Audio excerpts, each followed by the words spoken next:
To the great surprise of the village, the jeweler Simon arrived with his servants, carrying a canvas-covered chest, and requested the hospitality of Kabisang Tales, who was troubled to think that he had no way of properly entertaining the stranger. But Simon had brought everything with him, servants and provisions, and he only wanted to spend a day and night in the house because it was the largest in the village and was located between San Diego and Shani, towns where he hoped to find many customers. Simon asked Kabisang Tales if his revolver was a sufficient protection against the Tulusans.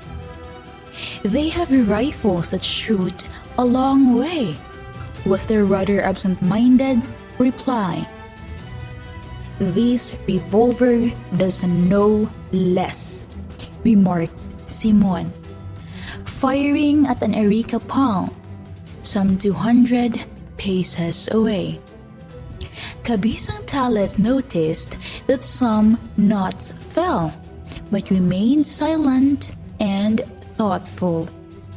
Capitan Basilio with his family prepared to spend at least 3,000 pesos. Sister Penchang was there to buy a diamond ring she had promised to the Virgin of Antipolo. She had left Julie at home, memorizing her booklet the curate had sold her for 4 cuartos. Jesus, that poor girl has grown up like a mushroom planted by a tikbala. I've made her read a book at the top of her voice at least 50 times, and she doesn't remember a single word of it. She has a head like a sieve, full when it's in the water. All of us, hearing her, even the dogs and the cats, have won at least 20 years of indulgence." Simon arranged his 2 chests on the table, one being somewhat larger than the other.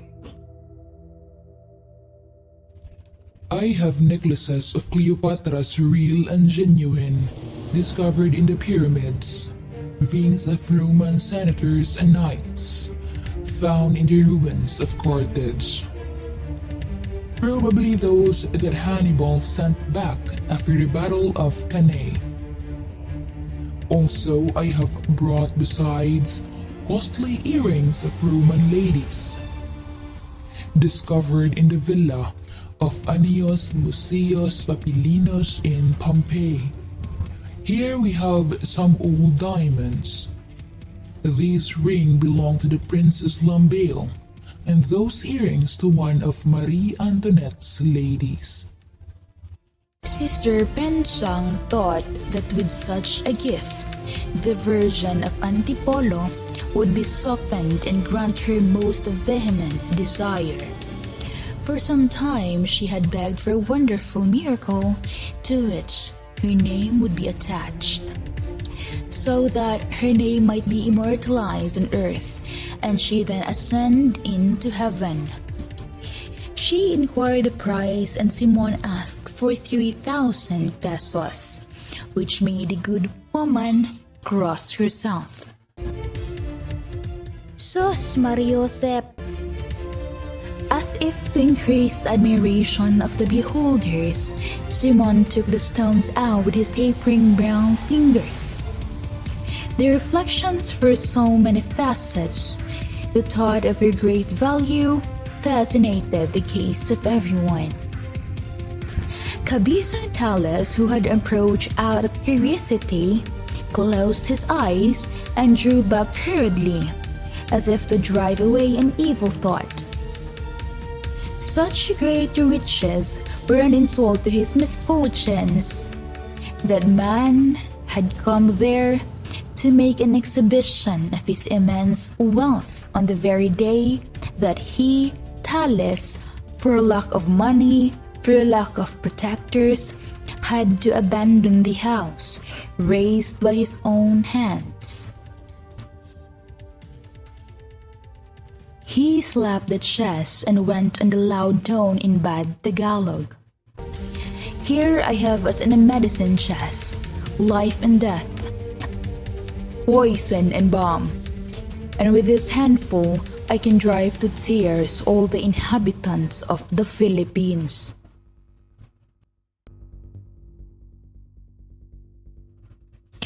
The listeners gazed at him awestruck, knowing him to be right. In his voice there could be detected a strange ring, while sinister flashes seemed to issue from behind the blue goggles. Then, as if to relieve the strain of the impression made by the gems on such simple folk, he lifted up the tray and exposed at the bottom the sanctum sanctorum. Cases of Russian leather, separated by layers of cotton, covered the bottom lined with grey velvet. All expected wonders, and Sinang's husband thought he saw carbuncles, gems that flashed fire and shone in the midst of the shadows.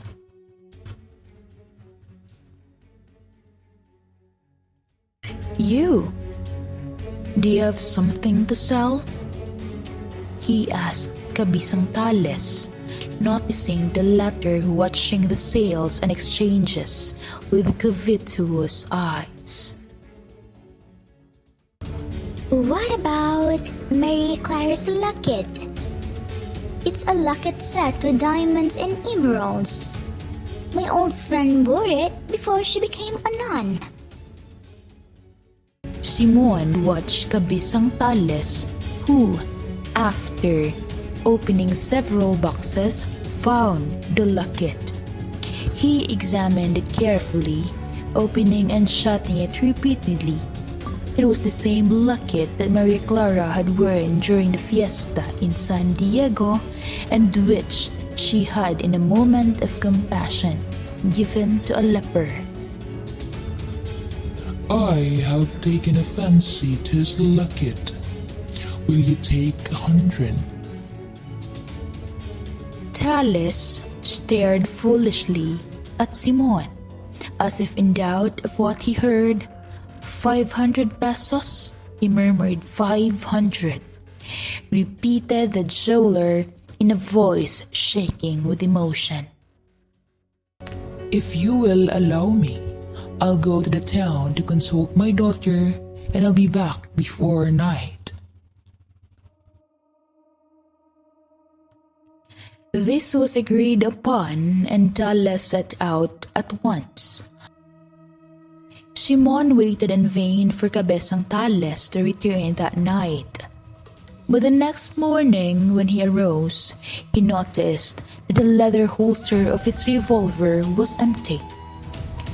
Opening it, he found inside a scrap of paper wrapped around in the locket, with these few lines written on in Tagalog. Pardon, sir, that in my own house I relieved you of what belongs to you.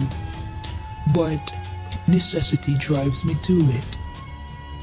In exchange for your revolver, I leave the locket you desired the most. I need the weapon, for I am going out to join the Tulisans. I advise you not to keep in your present road, because if you fall into our power, not then being my guest, we will require of you a large ransom. Telesforo Juan de Dios.